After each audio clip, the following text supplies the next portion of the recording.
You are now listening to The World Within. The World Within. With your hosts, Christian and Ethan.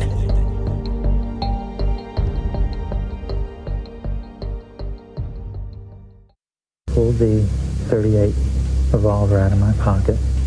I went into what's called a combat stance, and I fired at his back 5 steady shots.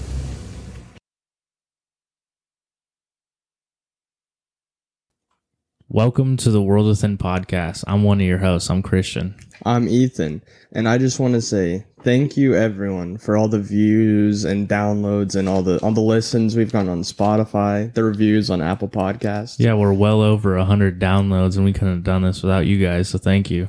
Yeah, we're actually doing like pretty good. I feel like on YouTube, it's way better than I thought. Very steady, and it's gonna get better. Why do you think it's gonna get better, Ethan? Well, we've been working really hard on getting video, so those YouTubes are gonna skyrocket. I think. Yeah, we're getting some video. You guys are gonna be able to see us. Audio's gonna improve. Everything's just gonna look and sound much better. Much better.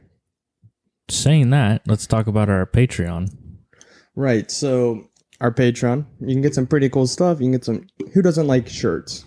You know, everyone wears one. Everyone wears shirts daily, I hope. I mean, some people don't wear shirts daily, but maybe this is what they need. This is the start right there. You got some stickers. You can put stickers on pretty much anything. For $2, we could shout you out in the beginning of an episode. That's pretty cool. For a little bit more, we do stickers. A little bit more, shirts. A little bit more, you get to choose the topic. A little bit more and more and more and more. There's just so much included in our Patreon. So give it a just check it out and tell us what you think about it. And it'll just make the episodes better. Yeah, everything will just become better. All your Patreon and your donations go to bettering the podcast. So we just want to say thank you again. Right. Thank you, everyone. Also, if you want to stay up to date whenever an episode is released or anything changes or any info, give us a follow on the Instagram, the Facebook. You know, the Facebooks, Mark Zuck. You got the, pretty much anything. Twitter, Instagram, Facebook are the big ones here. Right. Still working on that MySpace. Still working on the MySpace. Just look up the World Within podcast and we'll pop up on any of those social medias. Also, if you could just check out our Apple Podcast, give us a review on Apple Podcast, and check out our Spotify and check out our YouTube. We love your guys' comments. Keep them coming. We appreciate that. There's a little something new that happened on YouTube, and I believe it's on Spotify as well. We just put out a trailer. We worked pretty hard on this trailer, and for some reason when we were recording, I literally every time we had to redo it because I could not stop laughing. It was bad. It was hours for this just because you couldn't stop laughing. I went down with the case of the giggles, and I couldn't shake it. That's pretty much what happened on that, but it looks pretty good, I think. Yeah, it looks good. People liked it. Thank you for the comments and everything on Insta, and we love all your reviews, all your comments. So just keep them coming. So let's dive into our great story today. This is a good one, I think. Yeah, I didn't think there was that much behind it at first, but then when we started researching, I mean, there's some crazy people that think some crazy things happen. There's crazy people or people with higher intelligence than us, That's the question. So this all started December 8th, 1980. It was a Monday. We all hate Mondays. In New York City, right outside of the Dakota apartment building. The killer, Mark Chapman. This was his second attempt at trying to kill John Lennon. Yeah, so the first time he went to New York. So he's from Hawaii, Which how could you have hate in your heart when you live literally in Hawaii? That would be right. I mean, paradise every day. Well, I mean, I'm sure some of the Pearl Harbor people had some hate in their heart. Yeah, but that's okay. When that happens to you, it's justifiable, you could say. You could say. But so he was from Hawaii. He came to New York, which is where John Lennon he lived. Yep, he lived there with his wife Yoko Ono. Yes, Yoko Ono, his wife. So Mark, he came there and he was like, I'm going to assassinate John Lennon. I'm going to become super famous. Everyone's going to remember my name. This was around October that he went the first time. New York, right, in October, about 2 months before the actual assassination. Yep. But or was it the actual assassination? We'll get into that later. We will. So he came. He was like, I'm going to kill you, but not really to John Lennon. He was just thinking this. And he decided his wife, her love for him is what made him not do it the first time. What a strong bondage, like a for the first. But something happened that 2 months maybe that made her love not so. Yeah, something changed. Her love, something in it changed. Right. So in 2018, she said that Mark Chapman, he traveled to New York, but you're right, he came home scared, and he said that the love was too strong, so he decided not to do it. What a pussy. What a pussy. And then for some reason, he told his wife again in December, hey, I'm going to go to New York. And she's like, oh, okay, I trust you enough. Yeah, I mean, not to belittle anyone's character, but she doesn't seem like she really thinks things through much. Well, I'll give her the benefit of the doubt. They came together, they kind of talked about it, and he claimed that he threw the gun in the ocean. So She believed that, hey, no way he could buy a gun in New York, right? And plan this murder. But, so trust was a big thing. He said that you have to sacrifice being alone so that we can have a long, happy marriage. And she just kind of went with it. Right. And, I feel like if your spouse told you that and then goes and commits a murder, I think that's probably the end of that relationship. Yeah, that's a good grounds for divorce, I believe. I mean, but they're still married to this day. To this day. They get, I think it was 44 days where they get to hang out with each other, do the conjugal visits. Yeah, that seems like a lot. But I don't know. I don't know how that usually goes. 320 days, alone in prison. But when we were looking at pictures of him, he has lost a lot of weight in prison. So maybe prison is yard time. Prison is a good Weight Watchers program potentially. I'm sure it is. I don't know. I've been getting that COVID-20 or whatever, COVID-19 20 pounds or whatever it's called, and so maybe I should go to prison. Yeah, just try it out. I wouldn't recommend it. Have you ever done it? I haven't. So what grounds do you have to? That's true. Recommend it. Anyways, so Mr. Chapman here, he went to New York for several days before he did this assassination. Makes me kind of think he wasn't fully committed. Yeah, either that or he was, really trying to be precise with precise on what he's going to do. Potentially, but when he does end up killing Lennon, he just took off his raincoat, folded it up, and got out the Catcher of the Rye book. Right. So makes you think he wanted to get caught. He said that he wanted the fame of getting caught. He said he wanted the notoriety. So why plan it out so hardcore? I mean, you don't want to, not do what you want to do. He wanted to kill him. He didn't want to shoot him once and injure him. Yeah, be the guy that almost killed John Lennon. Right. That's not as famous. But check this out, Ethan. This is the crazy thing, is he actually met another famous musician, James Taylor. You guys might know him. James Taylor, after the murder, he remembered Chapman, and he actually was saying how Chapman pinned him against the wall. Not forcefully, but kind of pinned him oh, hey, I'm a big fan, kind of thing. Right. And he said that he talked in some freak speech, is what he said, about what Mark Chapman was going to do and how he was going to get in touch with John Lennon. Right, which you would think that James, he would have the phone number or some connections to get into contact with John Lennon. Maybe be like, hey, Yeah, so I mean, you would think he would be able to talk to John Lennon in some sort. Yeah, but I wonder if he was talking assassination or he was just kind of talking like, oh, I've been stalking John Lennon. I want to like get to know him. Because no way he was like, yeah, I'm going to assassinate John Lennon. And I mean, James Taylor was like, guy. That's true. That is true. So, I mean, even if said he was stalking John Lennon, you'd be like, hey, John, you got some crazy guy came up to me and he was like, hey, I've been stalking John Lennon. I'm going to do something crazy. Yeah. And then, so James Taylor, why didn't you say anything, buddy? Yeah, this is all James Taylor's fault.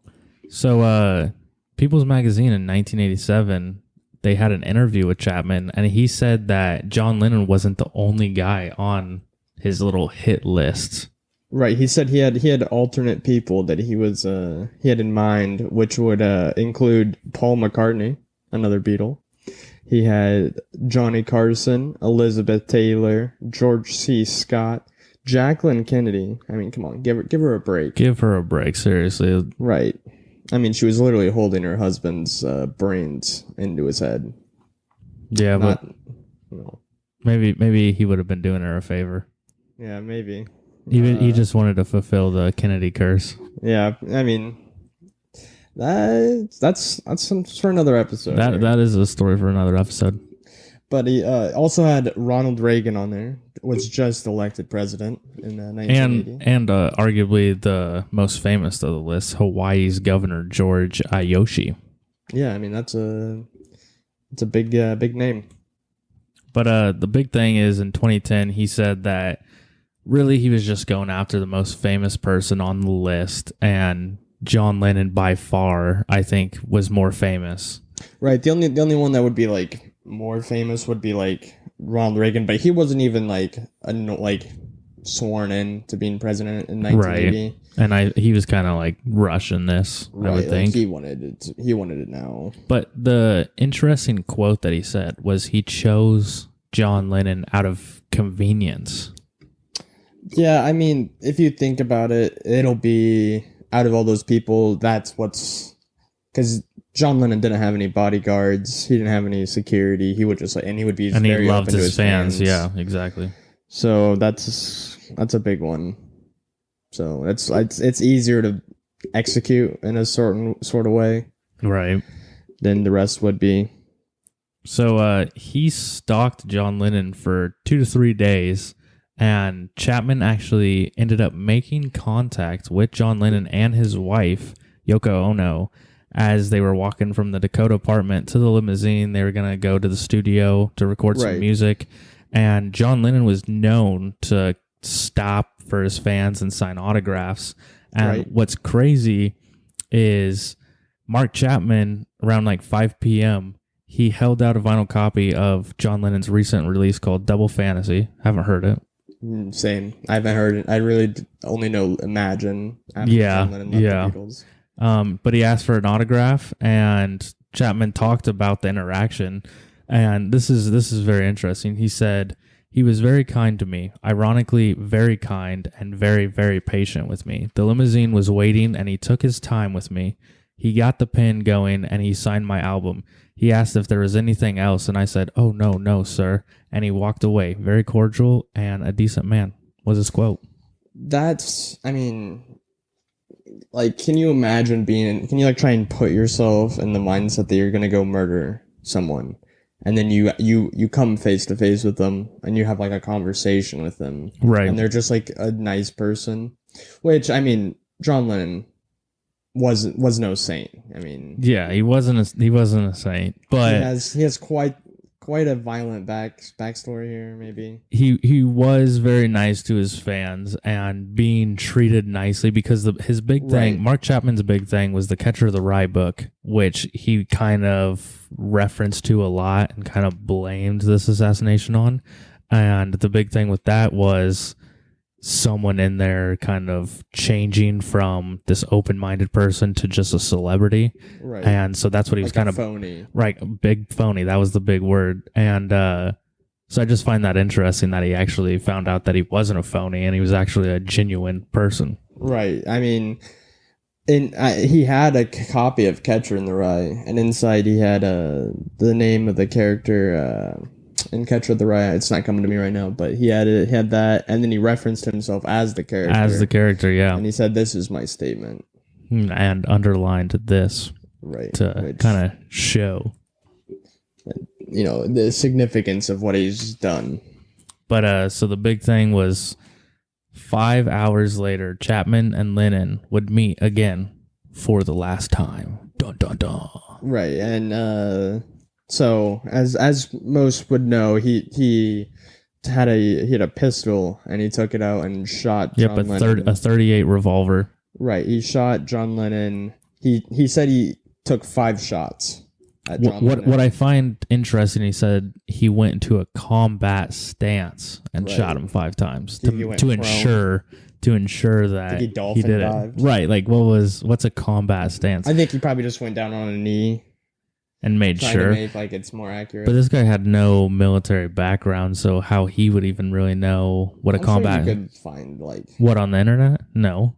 Well, I'm sure there's. I mean, where'd he get the gun from? Yeah. I mean, maybe he had some training that we didn't know about. Right. I mean, and so. But the big thing with the combat stance, we'll go into that a little bit later. Right. So he went down to the combat stance, shot 5 times, only hit John Lennon twice. Not a great shot. Not a great shot. I mean, John Lennon's kind of he's lengthy, but. And how far away was he? Like you would think he was pretty close. He shot him in the back, so maybe he was running away. I don't know. Yeah, I mean, maybe they was rushed. Maybe they had a little altercation. Maybe he was kind of second guessing himself right before. Yeah, maybe we'll never know. We'll ask John Lennon. Oh wait. Ooh. Well, I actually saw a YouTube video that John Lennon was still alive when he was out there. He could be. Speaking of John Lennon still being alive, I have a theory here that John Lennon maybe faked his death. So, I mean, it sounds, I mean, whenever any celebrity dies and everyone just goes, they fake their death to get out of fame. Right. That's you hear that with everyone. Tupac, Kurt Cobain, right, John Lennon. So the theory goes that there's a lot of weird stuff around it, such as, so as we stated, they were right before the murder, he was at the recording studio to help Yoko Ono's album. Right. So they were recording, and the producer, he threw out all the recordings of that day, which is weird. Wouldn't you threw them out? Really? Yeah. He got rid of them, and he said that there was some strange things being said in the control room the day of the murder. Really? Which makes you think, I mean, he didn't go into detail of what was said, which is definitely strange. Very. Because, I mean, wouldn't you kind of recall your last words? Right. That's not just like 9/11, most people remember what exactly they were doing. So you would think the guy that personally knew and recorded John Lennon's music would remember this. He would remember it. But he said that it was just some strange things were being said by John, and that he, after that, I mean, he threw them away. He threw the recordings away and everything. So interesting. Or was he forced to burn them? Or was he? That's the question. I don't think he faked his death. Yeah. I think that's a stretch. Yeah, it is a big stretch. But maybe the strange things has to do with my theory here. So my theory is that John Lennon sold his soul to the devil. Wow. For some designer jeans? Wow. So it goes that what is believed is December 27th, 1960, 20 years before John Lennon's death. During the performance, they had a concert going on, all the Beatles. And that's Paul McCartney, Ringo Starr, George Harrison. My boy George Harrison. Yep. And John Lennon, of course. Oh, really? He was a part of them? I don't think so. But it said that the crowd was unexpectedly much louder than all their concerts before, and the girls were screaming on top of their lungs. And it's believed that this was the birth of Beatlemania, and all the Beatles actually went on record and said, this was the concert that kind of blew us up. Yeah. And so they believe that John Lennon started all of his anti-Christian behavior on this day, and just from there on out, he was just extremely against God, against religion, and everything like that. And what's actually crazy is one of his last songs, "Help Me to Help Myself," he sings, in quotes here, "Well, I tried so hard to stay alive, but the angel of destruction keeps on hounding me all around." And Chapman said, "I had sessions trying to invoke the devil's assistance, probably 3 or 4 times calling out to the devil." Right, which, I mean, that's definitely, leaning more towards like a satanic presence or something there. But, I mean, John Lennon, he was very anti, like, religion, much more, much more than all the other Beatles as well. A lot of enemies. He quite a lot. So, I mean, if you think about it, there's a lot of things you could try and put this on. I think that the most likely is that he was just a crazy guy who just wanted fame. But this, I mean, there's a lot of stuff that kind of goes in, because John Lennon, he would sing about anti-religion a lot more than like putting in actual religious things. Right. So another theory I got here, a lot of authors have actually wrote books on this, that it's believed that the FBI and the CIA ordered agents to keep like a close eye on John Lennon, keep him under surveillance. He believed that his phones were tapped by Nixon. Right. And which, I mean, probably were. I mean, they probably were, because John Lennon was kind of spreading like leftist views onto the America. Right.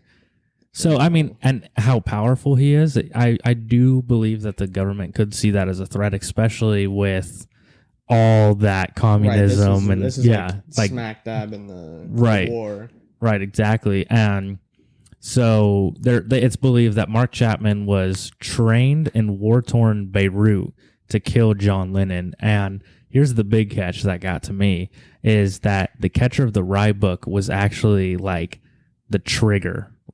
Really? Yeah, like he's a Manchurian candidate or something like that. And so what these authors have gone on to say is Chapman, instead of escaping, took off his coat, folded it, and took out the Catcher of the Rye, which is kind of like like his kind of closing statements, you could say. Right. And it's believed that the United States government needed to kill Lennon just because of that big fame and all the everything associated with it. So, I mean, I could get behind that just because I do believe in all the government conspiracies. You're a Manchurian candidate? No, I'm not actually. Well, how would you know? I've never been to war-torn Beirut, so. Maybe they took that out of your mind. That is true. Maybe you're brainwashed, and then you'll never know. And here's the catch. There is I've never seen I've never read Catcher of the Rye. I also haven't. Maybe that's our trigger. Maybe let's go read it. And we gotta check that one out. Go rent it at the local Barnes and Noble. Yeah, we could. So another theory out there is that this one I think is such a stretch and so out there, which you'll get with all assassinations. Right. Any assassination of a big person, but so some individuals believe that Stephen King, they call him the King of Horror. Mm-hmm. They believe he is the one who killed John Lennon. Which he did look like Mark Chapman. I will give it to them. He did. He was a lookalike. Bit. I mean, I don't think he really looked. I mean, but when you put these theories out there, you gotta like think about it, because I mean, why would the government use Stephen King? They're saying so. In the theory, it's that they would make him rich and famous if he did this. But I mean, does the government have like a ghostwriter on their payroll? Maybe since Stephen King is such a well-known author, that he was the one that wrote this all down. Oh, Mark Chapman. Well, he wrote this story before it even happened. Wow. Do you think he like has a magic book that this he is writes in? Yeah, this is his greatest horror story. I think his greatest horror story is his addiction to cocaine. That as well. That as well. But Stephen King, I will say, terrible at ending books. That's always been his thing. Yep. So maybe he is the one writing the books, and then just like no one wanted to read his books because they had crappy endings. True. But I know that a few Stephen King books aren't my Manchurian Candidate trigger, so that's something. Well, that is something to go off of. Stephen King, the people that kind of theorize this and everything, they have their own website. Right, of course. But there was like multiple vans driving around trying to like say it to people, and I know a lot of people actually remember seeing these vans drive around. I wonder what Stephen King has to say about this. Like, I mean, he has to know. Yeah, he had to have said something about it. You're right, but what they kind of theorize in it is that like Times Magazine, News Weekly, all these magazines and Stephen King books, if you select certain words out of all of it, then it kind of tells you. But that's Stephen a stretch. The billion words and that he's wrote and Stephen King all the magazines that have said every single word, like you could put in any form of just taking a bunch of words and putting them together. Right.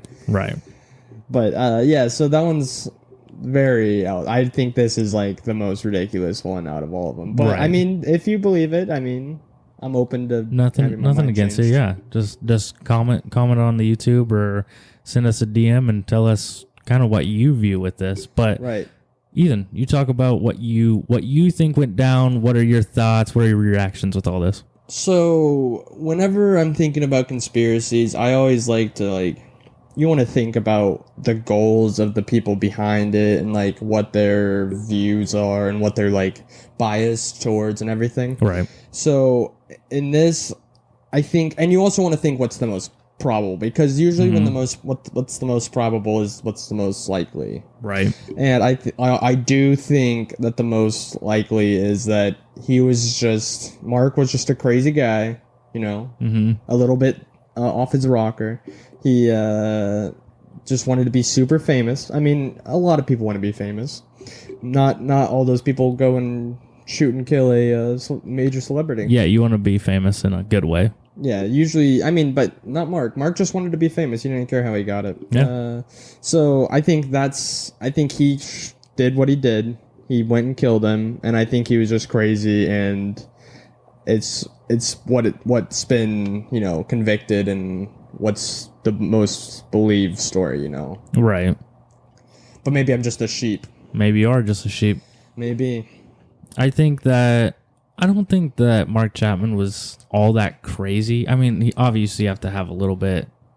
I don't think he was crazy. I think he wasn't.